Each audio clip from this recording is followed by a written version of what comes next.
सन्मान्य सदस्य रईस शेख। बड़ी देर कर दी मेहरबा आते आते। मैं बहुत मुख्तसर अपनी बात रखूंगा। तीन ही मुद्दे मैं बोलने वाला हूं। अध्यक्ष महोदय, आज जब मैं बोल रहा हूं तो भिवंडी शहर के अंदर भिवंडी इंग्लिश हाई स्कूल का पोर्शन एक गिर गया और 300 बच्चे जो है आज ऐसे कगार पे खड़े कि उनके पास कल से स्कूल नहीं होगा।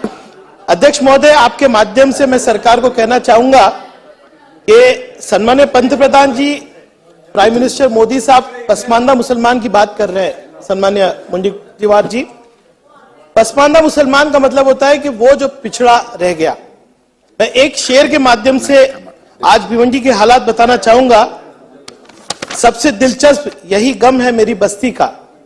मुंडीवार जी, सबसे दिलचस्प यही गम है मेरी बस्ती का, मौत पसमानदा इलाके में दवा लगती है। इसलिए कह रहा हूं, शॉर्ट में 47 स्कूल है, उसमें से 21 स्कूल जो है अति धोखादायक है। 3 स्कूल खाली करा दी गई है, वहां बच्चे कहां गए पता नहीं। 2800 बच्चे 8th स्टैंडर्ड तक पहुंचते, 2800 बच्चे। 10th स्टैंडर्ड में 600 बच्चे हो जाते। मैं सारे प्रिंसिपल्स को बुला के मैंने पूछा कि अगर 10th में 600 बच्चे हैं तो 11th में एडमिशन कितने होते? 150। अगर आप माइनॉरिटी क्षेत्र को इंफ्रास्ट्रक्चर नहीं देंगे, बेसिक एजुकेशन नहीं देंगे, तो मुसलमान पसमानदा नहीं होगा तो क्या होगा? और आज इत्तेफाक से यूडी का भी विषय है और शालेय शिक्षण का भी। मैं केसरकर साहब से 1 साल से बात कर रहा हूं कि वो भिवंडी आएंगे।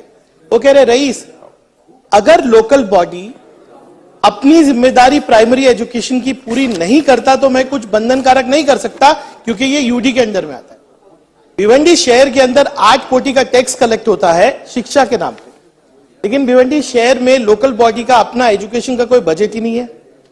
वो जनरल बजट के अंदर स्कूल की रिपेयर करने की कोशिश करते हैं, लेकिन रिपेयर होता ही नहीं। 47 स्कूल डिलाइपिलेटेड हो गए, एक एक करके स्कूल बंद हो रहे। गरीब बच्चा कहां जाएगा, ये मेरा सरकार से प्रश्न है। आप मुझे बताइए कि अगर एजुकेशन के नाम पर लोकल बॉडी खर्चा करने को तैयार नहीं है, उसके ऊपर कोई अंकुश नहीं है, तो बच्चे पढ़ेंगे कहां से? और प्राइवेट स्कूल्स का सर ये हाल है कि अगर उनका इंफ्रास्ट्रक्चर देखेंगे तो स्लम की स्कूल की तरह है, लेकिन डोनेशन आपको देना पड़ेगा क्योंकि सरकारी स्कूल जो है पूरी तरह से फेल हो चुके हैं। मैं आपके माध्यम से एक निवेदन करना चाहूंगा।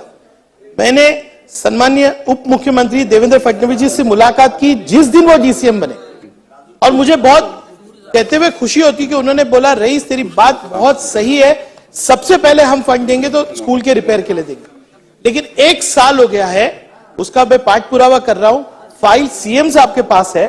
मुंडीवार जी, कल भी मैं डीसीएम साहब के पास गया और हमेशा डीसीएम साहब ने पॉजिटिव बात की है, कहा कि नहीं, शिक्षा के लिए फंड होना चाहिए, और ये फाइल अब सीएम साहब के पास है। मैं आपसे हाथ तोड़ के निवेदन करता हूं, आप सब बड़े वरिष्ठ मंत्री है, भिवंडी की शिक्षा की स्थिति बहुत खराब है, बहुत खराब है। अगर आपने मुझे मदद नहीं की तो ये एक के बाद एक स्कूल बंद होंगे।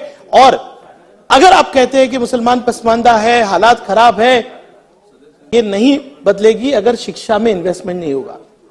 अध्यक्ष महोदय, ये मेरा एक पहला विषय था। मैंने एक स्कूल मैंने जब मुझे यूडी से फंड मिला तो आज तक मुझे 10 करोड़ रुपया मिला है। मैं 7 करोड़ रुपया मैंने सीधे सीधे एक स्कूल के रिकंस्ट्रक्शन को दे दिया, और मैं आपसे वादा करता हूं कि जब वो स्कूल बनेगा, थाना का सबसे बेहतरीन स्कूल होगा।